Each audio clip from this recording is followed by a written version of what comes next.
ojos, te busco en oración.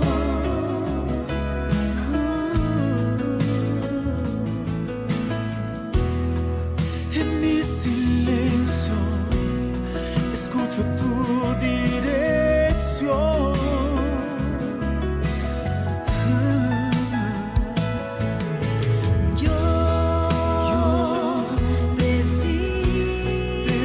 Preciso de ti.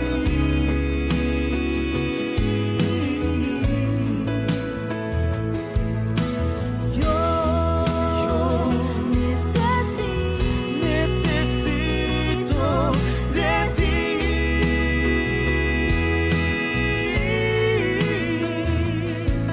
Solo tú, mi Dios, motivo para cantar. Solo tú, Jesús, la fuente para vivir. Y bien tempranito elijo a Jesús.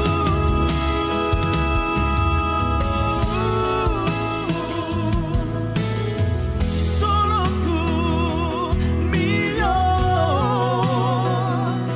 motivo para cantar.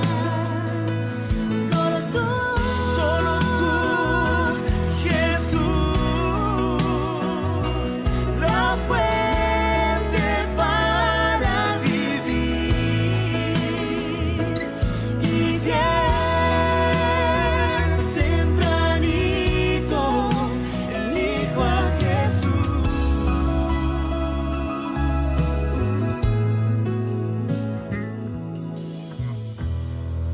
Y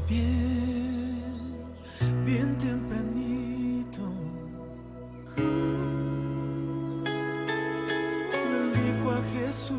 Elijo a Jesús, solo tú, Jesús. Yo elijo a Jesús.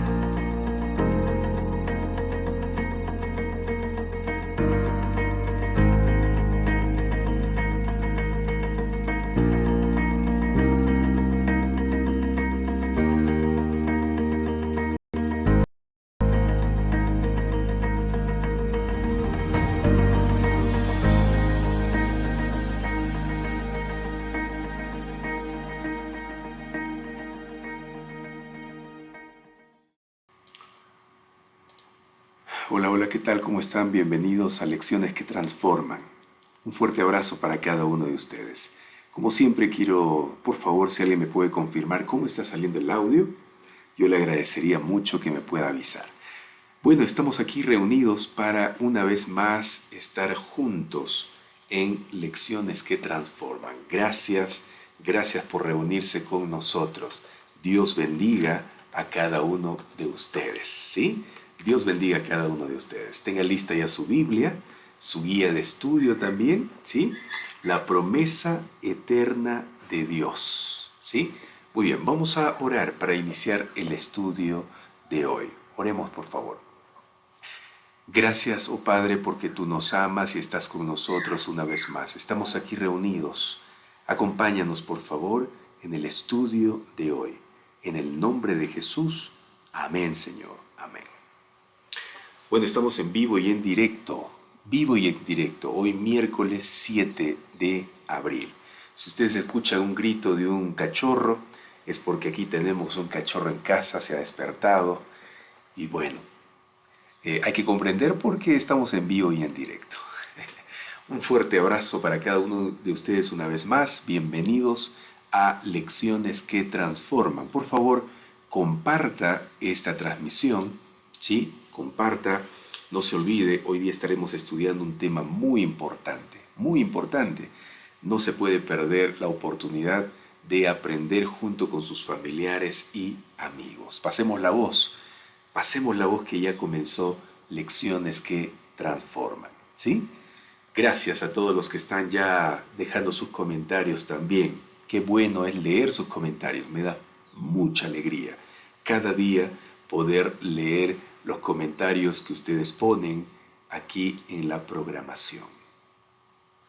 Muy bien, amigos, el tema de hoy, o el título del tema de hoy, miércoles 7 de abril, es El pacto con Moisés. En el estudio de hoy le pido por favor que ponga mucha atención y concentración, porque voy a comentar muchas cosas referentes al contexto de la vida de Moisés y el pacto de Dios con él y su pueblo. Hoy haré una narración desde los días de José hasta la entrega de los 10 mandamientos de Dios a Moisés y al pueblo de Israel en el monte Sinaí. Y estoy seguro que esto nos va a ayudar, esta narración nos va a ayudar a entender mejor el estudio de hoy. Es por eso que, una vez más, le pido mucha atención y concentración. ¿Está bien? Entonces comencemos. Jacob, el hijo de Isaac y nieto de Abraham, llegó a tener 12 hijos y una hija. Uno de ellos se llamaba José. José, a causa de los celos y la envidia de sus hermanos, fue despreciado y vendido a unos mercaderes madianitas que iban camino a Egipto.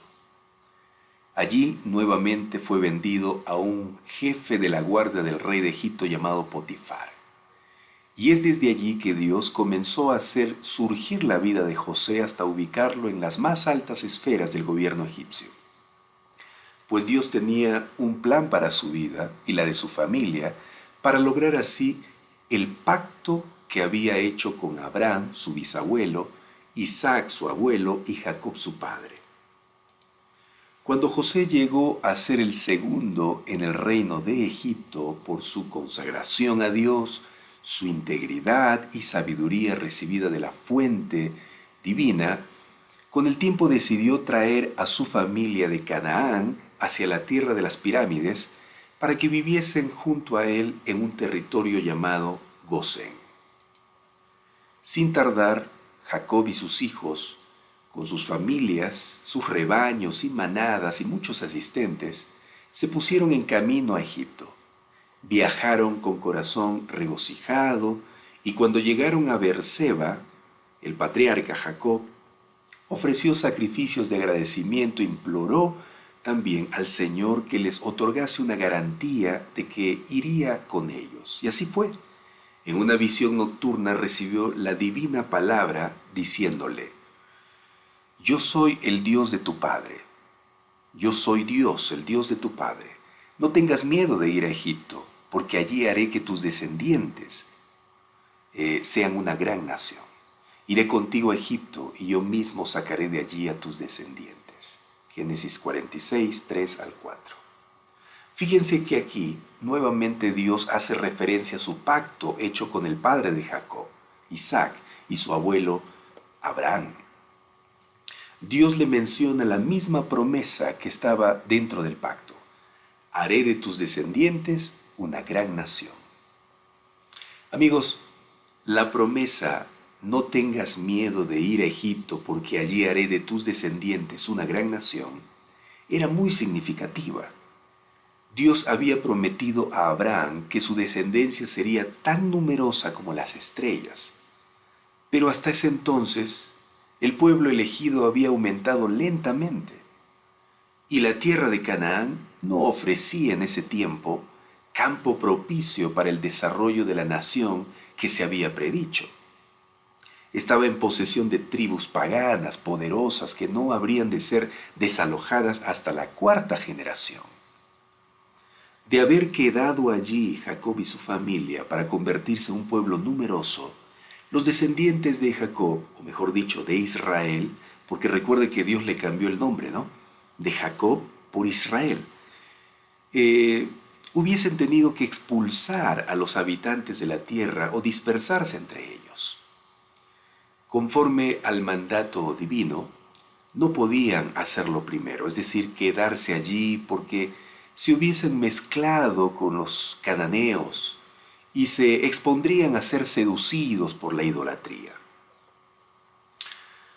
Egipto, sin embargo, ofrecía las condiciones necesarias para el cumplimiento del propósito divino en ese momento, de la promesa. Se le ofrecía allí un sector del país bien regado y fértil, con todas las ventajas necesarias para un rápido aumento. Y la antipatía que habían de encontrar en Egipto debido a su ocupación, que era pastorear ovejas, pues los egipcios detestaban todo pastor de ovejas, les permitiría seguir siendo un pueblo distinto y separado, y serviría para impedirles que participaran en la idolatría egipcia. Al llegar a Egipto, Jacob se encontró con José y se llenó de gozo porque volvió a ver a su hijo amado que pensó que había muerto. Fue un momento muy emotivo y único el encuentro de José y su padre Jacob. La compañía se dirigió a la tierra de Gosén y en ese lugar Dios le otorgó a Jacob 17 años más de vida. Estos años fueron un feliz contraste con los que los habían precedido. Jacob vio a su familia rodeada de todas las condiciones necesarias para convertirse en una gran nación, y su fe se afirmó en la segura promesa de su futuro establecimiento en Canaán. Jacob mismo estaba rodeado de todas las demostraciones de amor y favor que el primer ministro de Egipto podía dispensar. Y feliz en la compañía de su hijo, por tanto, era un hombre muy pleno en ese momento. Y descendió al sepulcro de esa manera. Cuando Jacob sintió que se aproximaba la muerte, mandó llamar a José, y aferrándose siempre con firmeza al pacto de Dios y a su promesa referente a la posesión de Canaán, le dijo a su hijo: «Te ruego que me hagas un favor. Pon tu mano debajo de mi muslo y jura que me tratarás con amor inagotable al hacer honor a esta última petición. No me entierres en Egipto. Cuando muera, llévate mi cuerpo de Egipto y entiérrame con mis antepasados». Entonces José prometió: «Haré lo que me pides, padre». «Jura que lo harás», insistió Jacob. Así que José hizo juramento y Jacob se inclinó con humildad en la cabecera de su cama. Amigos, y después de bendecir a José, a los hijos de a sus demás hijos, que conformarían las 12 tribus de Israel, y después de profetizar las penurias que pasarían en Egipto, Jacob metió los pies en la cama, dio su último suspiro y murió. José vivió 54 años más después de la muerte de su padre. Alcanzó a ver a sus nietos hasta la tercera generación. Presenció el aumento y la prosperidad de su pueblo, y durante todos estos años su fe en la divina restauración de Israel a la tierra prometida fue inconmovible. José murió a la edad de 110 años. Lo embalsamaron y fue puesto en un ataúd en Egipto. A través de los siglos de trabajo que siguieron, aquel ataúd, recuerdo de las últimas palabras de José, daba testimonio a Israel de que ellos eran solo peregrinos en Egipto, y les ordenaba que pusieran sus esperanzas en la tierra prometida, pues el tiempo de la liberación llegaría con toda seguridad. A causa de los servicios que José había prestado a la nación egipcia cuando estuvo vivo, no solamente se les otorgó a los israelitas una parte del país para que moraran allí, sino que fueron exonerados del pago de impuestos y se les proveyó liberalmente de los alimentos necesarios mientras duró el hambre que sobrevino a Egipto en los tiempos de José. El rey de Egipto, reconoció públicamente que gracias a la misericordia, intervención del Dios de José, Egipto gozaba de abundancia, mientras otras naciones estaban pereciendo de hambre. Vio también que la administración de José había enriquecido grandemente el reino y su gratitud rodeó a la familia de Jacob con el favor real.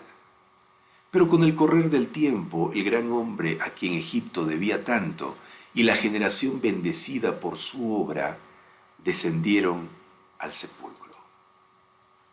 Los capítulos 1 al 4 de Éxodo cuentan que llegó un nuevo rey al trono de Egipto, que no conocía a José, o mejor dicho, no quería reconocer a José.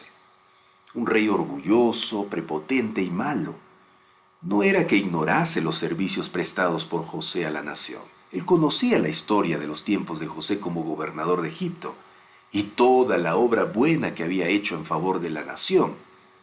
Pero este hombre no quiso reconocerlo y hasta donde le fue posible trató de enterrarlo en el olvido. Entonces tomó una decisión fatal para el pueblo de Israel y dijo que algo que quedó registrado en Éxodo capítulo 1, versículos 9 al 14. El faraón dijo: el pueblo de Israel ahora es más numeroso y más fuerte que nosotros. Tenemos que idear un plan para evitar que los israelitas sigan multiplicándose. Pero recuerden que esta multiplicación era causa de Dios. Dios estaba cumpliendo su pacto. Y sigue diciendo el faraón: si no hacemos nada y estalla una guerra, se aliarán con nuestros enemigos, pelearán contra nosotros y luego se escaparán del reino. Por lo tanto, los egipcios comenzaron a esclavizar a los israelitas y les pusieron capataces despiadados a fin de subyugarlos por medio de trabajos forzados. Los obligaron a construir las ciudades de Pitón y Ramsés como centros de almacenamiento para el rey. Y sigue diciendo: sin embargo, cuanto más los oprimían, más los israelitas se multiplicaban y se esparcían, y tanto más se alarmaban los egipcios. Por eso los egipcios los hacían trabajar sin compasión. Les amargaban la vida forzándolos a hacer mezcla, a fabricar ladrillos y a hacer todo el trabajo del campo. Amigos, los israelitas se habían hecho ya muy numerosos. Se habían mantenido como un pueblo distinto, sin tener nada en común con los egipcios en sus costumbres o en su religión. Y su número creciente estimulaba el recelo del rey y su pueblo, pues temían que en caso de guerra se uniesen con los enemigos de Egipto. Sin embargo, las leyes prohibían que fueran expulsados del país. Muchos de ellos eran obreros capacitados y entendidos y contribuían grandemente a la riqueza de la nación. El rey los necesitaba para la construcción de sus magníficos palacios y templos. El rey y sus consejeros habían esperado someter a los israelitas mediante trabajos arduos y de esa manera disminuir su número y sofocar su espíritu independiente. Pero al fracasar en el logro de sus propósitos, usaron medidas mucho más crueles. Se ordenó a las mujeres que ayudaban en los nacimientos de los niños que dieran muerte a los bebés varones hebreos en el momento de nacer. Y adivinen, amigos, quién estaba detrás de todo este plan malévolo. En realidad usted no tiene que adivinar, ¿no? Porque es bien sabido que el autor de toda maldad es Satanás. Y él también fue el instigador de este plan. Sabía que entre los israelitas había de levantarse un libertador, y al inducir al rey a destruir a los niños varones, esperaba derrotar el propósito divino. Pero esas mujeres parteras temían a Dios y no se atrevieron a cumplir tan cruel mandato. y el Señor aprobó su conducta, la conducta de estas mujeres, y las hizo prosperar. Así que el rey, disgustado por el fracaso de su propósito, dio la orden, o a la orden un carácter más urgente y general. Pidió a toda la nación que buscara y diera muerte a todos los varones. Y él mandó diciendo: tiren en el río todo niño que nazca, y a las niñas déjenlas con vida. Mientras este decreto estaba en vigencia, les nació un hijo a Amram y Jocabed, israelitas devotos de la tribu de Leví. El niño era hermoso, y los padres, creyendo que el tiempo de la liberación de Israel se acercaba y que Dios iba a suscitar un libertador para su pueblo, decidieron que el niño no fuera sacrificado. La fe en Dios fortaleció sus corazones y no temieron el mandato del rey. La madre logró ocultar al niño durante 3 meses. Entonces, viendo que ella no podía esconderlo con seguridad, preparó una arquilla o una cesta de juncos, la recubrió con brea y, colocando al niño en ella, la depositó en un carrizal de la orilla del río. Jocabed no se atrevió a permanecer allí para cuidarlo ella misma, por temor a que se perdiera tanto la vida del niño como la suya. Pero María, la hermana del niño, quedó allí cerca, aparentando indiferencia, pero vigilando ansiosamente para ver qué sería de su hermanito. Y había otros observadores. Sí, los ángeles. Las fervorosas oraciones de la madre habían confiado a su hijo al cuidado de Dios, e invisibles ángeles vigilaban la humilde cuna. Fueron estos ángeles, amigos, que dirigieron la canastilla a la hija de Faraón y a la hija de Faraón hacia la canastilla. La cesta donde estaba el niño llamó su atención, y cuando vio al hermoso pequeño, una sola mirada le bastó para leer su historia. Las lágrimas del pequeño despertaron su compasión, y sus simpatías se conmovieron al pensar en la madre desconocida que había apelado a este medio para preservar la vida de su precioso hijo. Así que decidió salvarlo, adoptándole como hijo suyo. María había observado, o había estado observando secretamente todos los movimientos. Así que, viendo que trataban al niño tiernamente, se aventuró a acercarse allí a la princesa y le preguntó: ¿desea que llame a una cuidadora de niños de entre las hebreas para que le críe a este niño? Y la princesa autorizó a que lo hiciera. La hermana se apresuró a llevar a su madre la feliz noticia, y sin tardanza se presentó con ella ante la hija del faraón. Y la hija del faraón le dijo: llévatela, cría este niño, yo te voy a pagar. Definitivamente Dios escuchó las oraciones de esta madre y fue premiada. Ahora, con profunda gratitud, emprendió la tarea de criar a este niño. Jocabed aprovechó fielmente la oportunidad de educar a su hijo para Dios. Estaba segura de que había sido preservado para una gran obra, y sabía que pronto debería entregarlo a su madre adoptiva, y se vería rodeado de influencias este niño que tendrían que apartarlo de Dios, o quisieran apartarlo de Dios. Así que lo instruyó, trató de inculcarle la reverencia a Dios y el amor a la verdad y la justicia, y oró fervorosamente que fuese preservado de toda influencia corrupta. Le mostró la insensatez y el pecado de la idolatría, y desde muy temprana edad le enseñó a postrarse y orar al Dios viviente, el único que podía oírle y ayudarle en toda emergencia. La madre retuvo a Moisés tanto tiempo como pudo, pero se obligó o se vio obligada a entregarlo cuando tenía como 12 años de edad. De su humilde cabaña, Moisés fue llevado al palacio real, y la hija del faraón lo adoptó. Pero en Moisés no se borraron las impresiones que había recibido en su niñez. No podía olvidar las lecciones que aprendió junto a su madre. Le fueron un escudo contra el orgullo, la incredulidad y los vicios que florecían en medio del esplendor de la corte. Y saben, amigos, en medio de esta historia podemos ver cuán extensa en sus resultados fue la influencia de aquella sola mujer hebrea, a pesar de ser una esclava desterrada. Toda la vida de Moisés y la gran misión que cumplió como caudillo o líder de Israel dan fe de la importancia de la obra de una madre consagrada. Hermanas queridas que me están escuchando en este momento, recuerden por favor que ninguna otra tarea se puede igualar a la crianza de un hijo o una hija. En un grado supremo, la madre modela con sus manos el destino de sus hijos.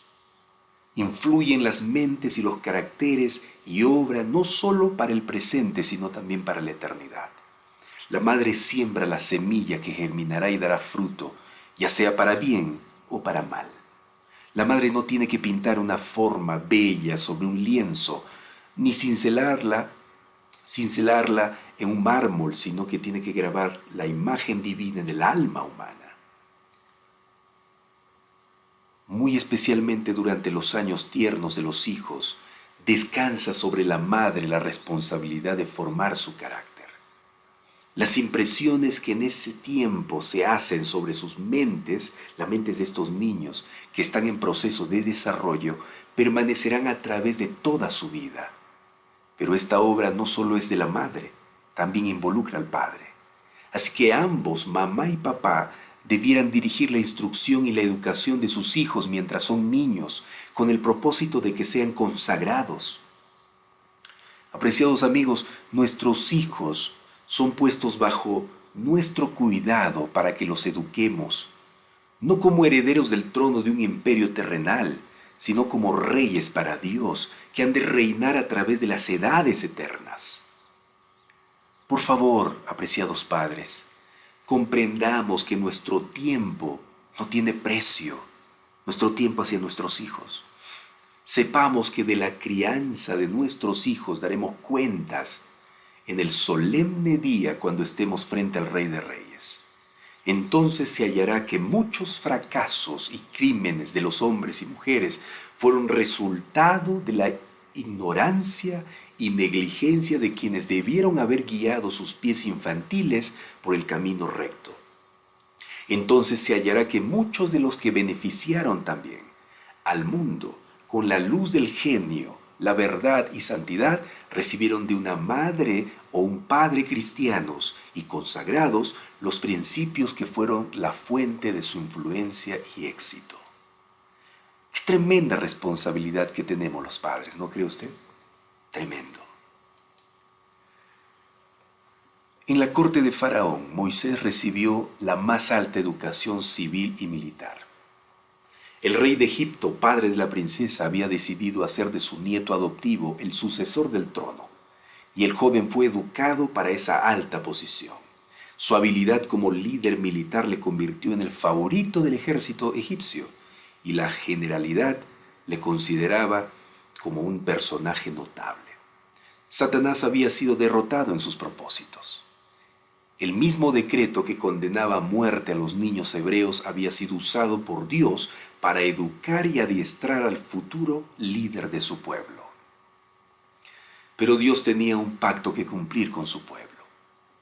El pacto que fue diseñado desde antes de la fundación del mundo y activado cuando el ser humano cayó en pecado. El pacto de Dios que atravesó siglos y generaciones manteniendo la misma estructura y el mismo objetivo, que es salvar al pueblo de Dios de las garras de Satanás y la muerte. El tiempo pasó. Moisés permaneció en la corte del rey hasta los 40 años de edad. Entonces, un día, mientras pensaba en la triste condición de su pueblo y visitaba a sus hermanos sujetos a servidumbre y los animaba con la seguridad de que Dios obraría su liberación, vio a un egipcio que golpeaba a un israelita y se arrojó sobre él. Lo golpeó tan fuerte que le dio muerte. No hubo testigos del hecho, excepto el israelita a quien el egipcio golpeaba. Moisés rápidamente sepultó el cuerpo en la arena. Pensó que ahí quedaría todo el asunto. Sin embargo, Al siguiente día, Moisés vio a 2 hebreos que discutían entre sí. Moisés se dio cuenta que uno de ellos era evidentemente culpable. Así que Moisés le reprendió, y el hombre, respondiéndole con ira, le negó el derecho a intervenir y le acusó así despiadadamente de un crimen. Le dijo: ¿quién te ha puesto a ti por príncipe y juez sobre nosotros? ¿Acaso piensas matarme como mataste al egipcio? ¡Wow! Todo el asunto, exageradamente escandalosa, se supo rápidamente entre los egipcios y hasta llegó a oídos de Faraón. Se le dijo al rey que este acto era muy significativo, que Moisés tenía el propósito de dirigir a su pueblo contra los egipcios, que quería derrocar el gobierno y ocupar el trono, y que no habría seguridad para el reino mientras él viviese. Así que el rey egipcio decidió enseguida que Moisés debía morir. Pero Moisés, dándose cuenta que su vida corría peligro, huyó hacia el desierto arábico con el fin de salvar su vida. El Señor dirigió su marcha y encontró asilo en casa de Jetro, sacerdote y príncipe de un lugar llamado Madián, que también adoraba a Dios. Después de un tiempo, Moisés se casó con una de las hijas de Jetro, llamada Séfora, y allí, al servicio de su suegro como pastor de ovejas, permaneció por espacio de 40 años. Al dar muerte al egipcio, Moisés había caído en el mismo error que cometieron tan a menudo sus antepasados. Es decir, había intentado realizar por sí mismo lo que Dios había prometido hacer. Dios no se proponía libertar a su pueblo mediante la guerra, amigos, como pensó Moisés, sino por su propio gran poder, para que la gloria fuese atribuida solo a Él. Sin embargo, aún de este acto apresurado de Moisés, se valió el Señor para cumplir sus propósitos. Moisés no estaba preparado para su gran obra. Aún tenía que aprender la misma lección de fe que se les había enseñado a Abraham y a Jacob, es decir, a no depender para el cumplimiento de las promesas de Dios de la fuerza y sabiduría humanas, sino del poder divino. Había otras lecciones que Moisés había de recibir en medio de la soledad de las montañas. En la escuela de la abnegación y las durezas había de aprender a ser paciente y a temperar sus pasiones. Antes de poder gobernar sabiamente, debía ser educado en la obediencia. Antes de poder enseñar el conocimiento de la divina voluntad a Israel, su propio corazón debía estar en plena armonía con Dios. Mediante su propia experiencia debía prepararse para ejercer un cuidado paternal sobre todos los que necesitasen su ayuda. Moisés se habría evitado ese largo periodo de trabajo, amigos, y oscuridad de 40 años en el desierto. Pero Dios, en su sabiduría infinita, determinó que el que había de ser el líder de su pueblo pasara 40 años haciendo el humilde trabajo de pastor de ovejas. Y así fue como desarrolló hábitos de atento cuidado, olvido de sí mismo y tierna solicitud por su rebaño. Y eso le prepararon para ser el compasivo y paciente pastor de Israel. Ninguna ventaja que la educación a la cultura humanas pudiesen otorgar podría haber sustituido a esta experiencia en el desierto. Moisés había aprendido muchas cosas que debía olvidar, amigos, en Egipto. Las influencias que le habían rodeado en Egipto, el amor a su madre adoptiva, su propia elevada posición como nieto del rey, el libertinaje que reinaba por doquiera, el refinamiento, la sutileza y el misticismo de una falsa religión, el esplendor del culto idólatra, la solemne grandeza de la arquitectura y de la escultura, todo esto había dejado una profunda impresión en su mente, en el desarrollo de su vida, y hasta cierto punto había amoldado sus hábitos y su carácter. El tiempo, el cambio de ambiente y la comunión con Dios podían hacer desaparecer estas impresiones. Exigiría de parte de Moisés mismo casi una lucha a muerte, renunciar al error y aceptar la verdad. Pero Dios sería su ayudador cuando el conflicto fuese demasiado severo para sus fuerzas humanas. Apreciados hermanos, así también pasa con nosotros. Para recibir ayuda de Dios debemos reconocer nuestra debilidad y deficiencia primero. Debemos esforzarnos por realizar el gran cambio que ha de verificarse en Él. Debemos comprender el valor de la oración y el esfuerzo perseverantes. Los malos hábitos y costumbres deben desterrarse de nuestra vida y solo mediante un decidido esfuerzo por corregir estos errores y someternos a los sanos principios se puede alcanzar la victoria.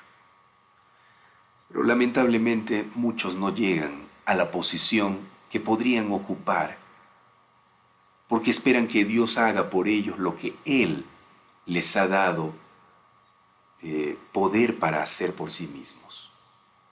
Todos los que están capacitados para ser de utilidad deben ser educados mediante la más severa disciplina mental y moral. Y Dios les ayudará, uniendo su poder divino al esfuerzo humano. Nunca olvide eso. Internado dentro de las fortalezas que formaban las montañas, Moisés estaba solo con Dios. En la solemne grandeza de las colinas percibía la majestad del Altísimo. Y por contraste, comprendía cuán impotentes e insignificantes eran los dioses de Egipto. Por doquiera veía escrito el nombre del Creador allí. Moisés parecía encontrarse ante su presencia, ante la presencia de Dios, eclipsado por su poder. Allí fueron barridos su orgullo y su confianza propia. En la austera sencillez de su vida del desierto, desaparecieron los resultados de la comodidad y el lujo de Egipto. Moisés llegó a ser paciente, reverente y humilde, muy manso, más que los hombres o todos los hombres de la tierra de ese momento, como lo dice Números 12:3, y sin embargo era fuerte en su fe, en el poderoso Dios de Jacob. Pasaron los años y la época de la liberación de Israel había llegado, pero el propósito de Dios había de cumplirse de tal manera que mostrara la insignificancia del orgullo humano. El libertador había de ir delante como humilde pastor, con solo un cayado en la mano, pero Dios haría de ese cayado el símbolo de su poder. Un día, mientras apacentaba sus rebaños, cerca del monte Horeb, el monte de Dios, Moisés vio arder una zarza. Sus ramas, su follaje, su tallo, todo ardía y sin embargo no parecía consumirse. Se aproximó para ver esa maravillosa escena cuando una voz procedente de las llamas le llamó por su nombre. Con labios temerosos contestó: «Heme aquí, Señor». Dios le aconsejó a no acercarse irreverentemente y le dijo: «Quita tus zapatos de tus pies, porque el lugar en que tú estás es tierra santa. Yo soy el Dios de tu padre, Dios de Abraham, de Isaac, Dios de Jacob». Era el que, como Dios del pacto, se había revelado a los padres en épocas pasadas. Entonces Moisés, dice la Biblia, cubrió su rostro porque tuvo miedo de mirar a Dios. Amigos, la humildad y la reverencia deben caracterizar el comportamiento de todos los que se acercan a la presencia de Dios. Esto es una lección tremenda que nos enseña la historia de Moisés. Es verdad que en el nombre de Jesús podemos acercarnos a Dios con confianza, pero no debemos hacerlo con la osadía de la presunción, como si el Señor estuviese al mismo nivel de nosotros. A Dios se le debe reverenciar grandemente. Recordemos eso, por favor. Mientras Moisés esperaba ante Dios con reverente temor las palabras, los mandatos, las indicaciones, entonces escuchó: «He visto la aflicción de mi pueblo. He oído su clamor. Los maltratan mucho en Egipto. Por lo tanto, voy a liberarlos de las manos de los egipcios. Voy a sacarlos de aquella tierra, una tierra buena y ancha, donde fluye leche y miel. Por lo tanto, ve tú vas a ser mi enviado al faraón, para que saques a mi pueblo, los hijos de Israel. Dios le indicó a Moisés que se uniese a su hermano mayor, a Aarón, quien debido a que había estado usando diariamente la lengua egipcia y vivía allí, ¿sí?, podía hablarla perfectamente, y se le dijo que Aarón vendría a su encuentro. El mandato divino halló a Moisés sin confianza en sí mismo. Tardó en comprender. Estaba abrumado con el sentimiento de su incapacidad para ser el portavoz de Dios ante Israel. Pero una vez aceptada la tarea, el corazón se llenó de confianza en el Señor. La grandeza de su misión exigía que ejercitara las mejores facultades de su mente. Dios bendijo su pronta obediencia y llegó a ser elocuente, confiado, sereno y apto para la mayor obra jamás dada a hombre alguno. Amigos, lo que pasó con Moisés es un ejemplo de lo que hace Dios para fortalecer el carácter de los que confían plenamente en Él y sin reserva alguna cumplen sus mandatos. Cuando el hombre se pone en las manos de Dios, obtiene poder y eficiencia. Sí. Y cuando procura con toda su alma cumplir fielmente la parte que le toca, el Señor hace grandes maravillas en él. Cuando el ser humano, confiando en la fortaleza divina, procura realizar su obra con fidelidad, el Señor trabaja a través de él. Si Moisés hubiera dependido de su propia fuerza y sabiduría, y se hubiera mostrado deseoso de aceptar el gran encargo, habría revelado su entera ineptitud para tal obra.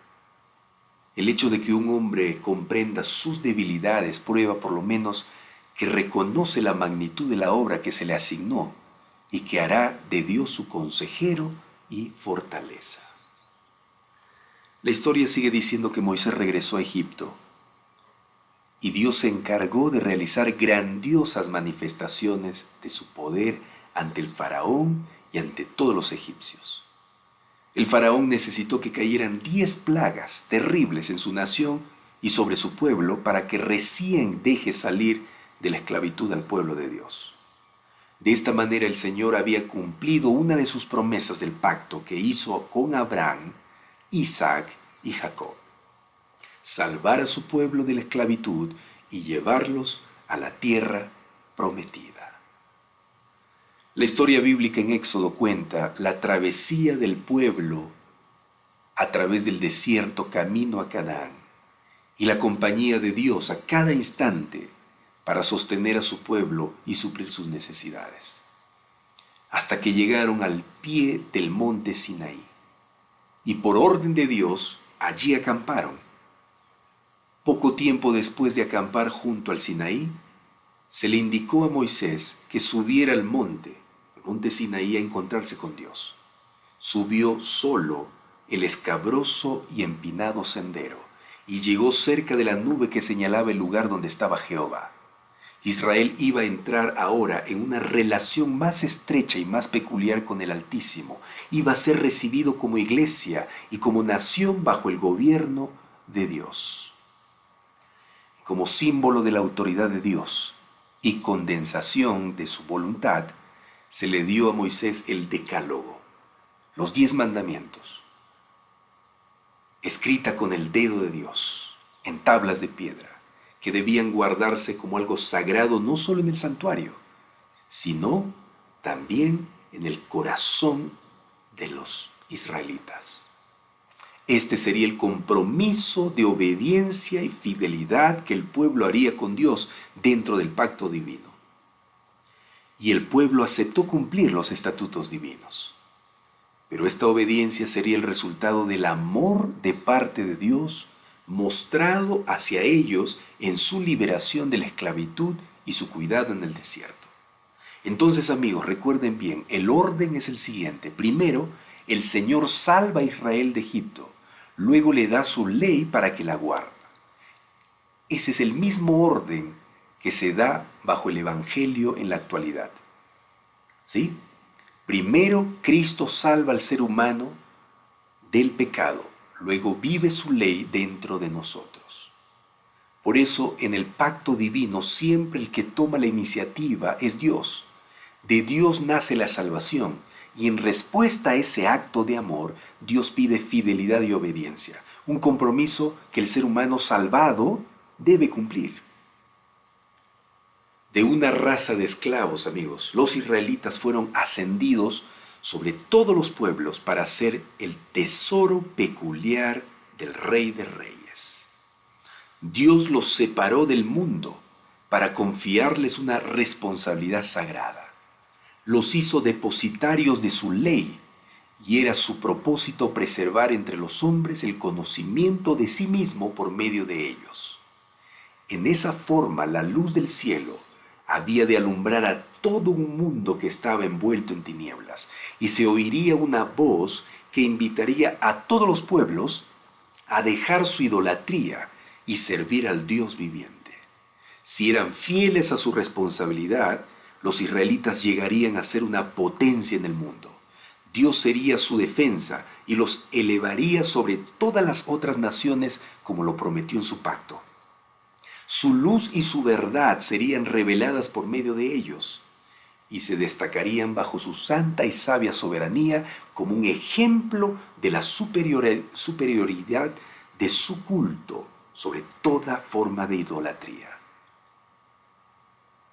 Amigos, si queremos hacer un resumen de todo lo que hemos aprendido hoy, podríamos decir que Dios tomó la iniciativa de establecer un pacto con los israelitas que había sacado de Egipto para llevarlos a Canaán. Durante varios siglos los descendientes de Abraham, Isaac y Jacob vivieron bajo la esclavitud egipcia. Durante su esclavitud el pueblo había perdido en alto grado el conocimiento de Dios y de los principios del pacto de Abraham. Pero en su bondad Dios estableció la relación entre él y los israelitas, expresada en las palabras que quedaron registradas en Éxodo capítulo 6, versículo 7, que dice: yo te tomaré por mi pueblo y yo seré tu Dios.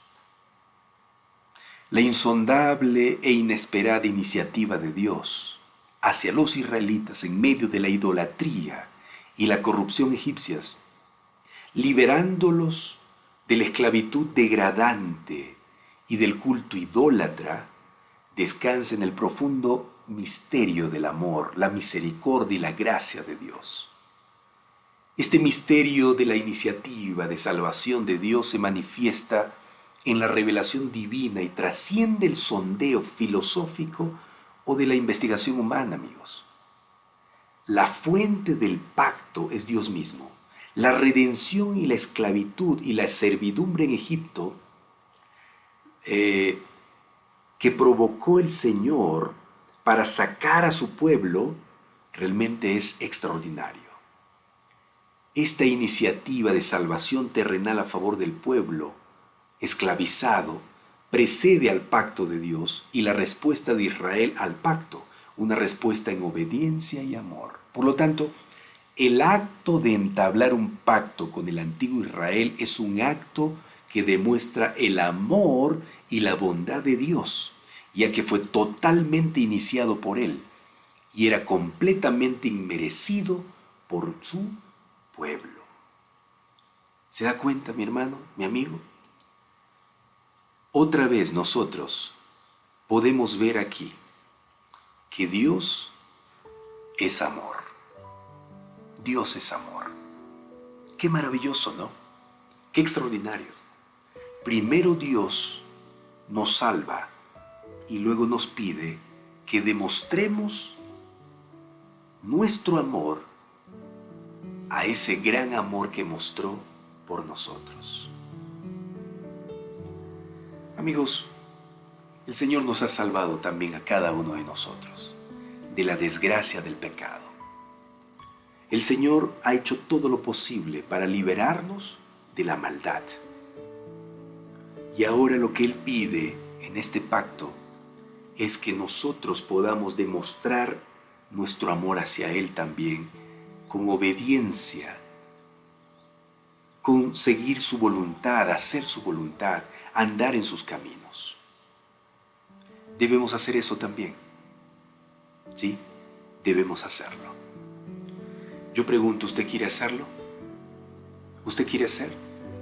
Hoy día hemos visto, amigos, todo el contexto de la vida de Moisés, pero también del pueblo de Israel, para que nos demos cuenta. ¿Qué nos debemos dar cuenta? Que Dios cumple sus propósitos, cumple sus promesas del pacto, no importa cuántos años pasen, no importa quiénes quieran obstruir el cumplimiento del pacto de Dios con nosotros, el Señor lo va a cumplir. Hemos visto en la historia, a través de los siglos, ¿sí o no?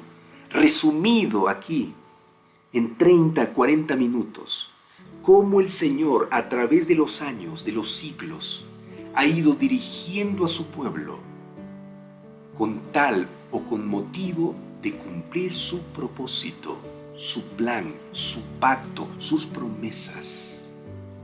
¡Qué maravilloso! Eso es extraordinario, amigos. Eso nos demuestra que Dios realmente nos ama. Por eso, una vez más, yo le digo, por favor, crea en las promesas de Dios y en el pacto que hizo con usted. Si Él le dijo que vendrá otra vez para llevarlo a donde está y usted esté con Él por la eternidad, Él va a cumplir eso. Él va a venir a llevarlo. Si Él le prometió que no importa si usted muere físicamente en esta tierra, por alguna enfermedad, por algún accidente o algo que pase en esta tierra, usted muere, Él lo va a resucitar con su voz, con su palabra. Esa es su promesa. A Él no le va a detener absolutamente nada para cumplir su pacto con usted, que es llevarlo a una tierra nueva, a un cielo nuevo para que usted viva con Él por la eternidad. Ese es su compromiso. Nada lo va a detener, no importa cuántos años pasen, no importa cuántas generaciones pasen, el Señor va a cumplir la promesa que le hizo. El pacto que tiene con usted, Él lo va a cumplir. Por favor, acuérdese siempre de eso. Nunca se olvide de eso. Porque con Dios no hay mentira, con Dios no hay falsedad, con Dios no hay duda. La palabra de Dios es fiel, la palabra de Dios es verdadera. El Señor va a cumplir su propósito. La Biblia nos muestra eso y la Biblia no es cualquier libro. La Biblia es la palabra de Dios. Si Él le prometió algo, va a cumplir. Amigo, tal vez la promesa que le hizo, usted tal vez no lo vaya a ver, igual como no lo vio Abraham. Dios le prometió, voy a hacer una gran descendencia contigo, le dijo a Abraham. Tu descendencia va a ser como la arena del mar, como las estrellas del cielo. Pero Abraham murió, no vio el cumplimiento. De igual manera se le hizo lo mismo a Isaac, el hijo de Abraham. De igual manera a Jacob, el hijo de Isaac. Ellos no vieron el cumplimiento. Pero eso no significa que Dios no cumplió. Claro que cumplió. En los tiempos de José, en los tiempos de Moisés, Dios comenzó a cumplir la promesa, el pacto que Dios hizo con Abraham, con Isaac, con Jacob. Amigos queridos, Dios cumple las promesas. Dios cumple, nunca dudemos de eso. No importa, repito, no importa cuántas trabas se quieran poner, Satanás quiera poner en el camino de nuestra vida para impedir que el plan de Dios se cumpla, el propósito, el pacto de Dios se cumpla. No importa, pero Dios va a cumplir. Tal vez lo cumplirá en tu hijo, tal vez lo cumplirá con tus nietos. Las oraciones que tú estás haciendo a Dios, por ejemplo, para que tu hijo, tus hijos vuelvan a los caminos del Señor. El pacto de Dios es que si tú a tus hijos los has instruido en los caminos de la bondad, en los caminos del Señor, y en este momento que están grandes, están fuera de los caminos del Señor, y tú estás orando a Él, su pacto es que aunque fueren viejos, estos hijos, el Señor va a trabajar con ellos. Y tal vez tú mueras y no veas que tus hijos han entrado a los caminos de Dios. Pero cuando Jesús venga y tú resucites, vas a ver a tus hijos en los caminos de Dios. Vas a ver a tus hijos salvados, porque Dios hizo todo lo posible para que tus hijos sean salvos. Pero amigos, aquí hay una parte que le toca al ser humano, y es responder al pacto de amor que ha hecho con nosotros. Es obedecer la voz del Señor, escuchar la voz de Dios. Esa es la parte del ser humano. Y hay que hacerlo. Hay que hacerlo. Porque con Dios no hay problema. Porque Dios cumple sus propósitos, cumple sus promesas. Absolutamente todas sus promesas Él las cumple. No hay una promesa que Él no cumpla. No hay. Mentiroso es aquel que dice que Dios no cumple sus promesas. Mentiroso, 100%. Porque Dios todas sus promesas las cumple. Depende ahora de nosotros cumplir nuestro compromiso con Él. Si Él nos dice, anda por este camino para que por ese camino yo pueda cumplir mi pacto, mi propósito, anda. No queramos ser como Abraham. Dios le dijo, vas a tener un hijo. Pero él quiso ayudar a Dios. Tomó a su sierva y tuvo hijo con él. ¿Pero acaso Dios te ha dicho que tengas hijo con él?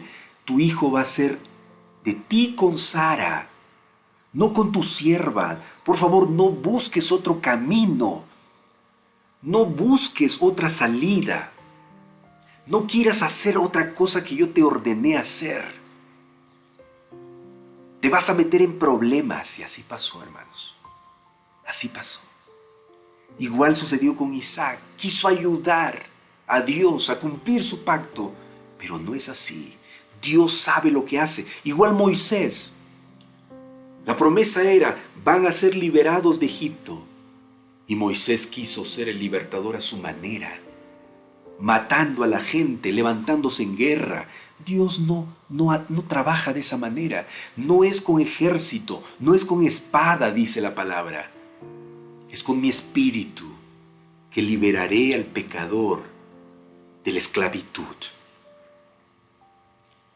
¿Se da cuenta?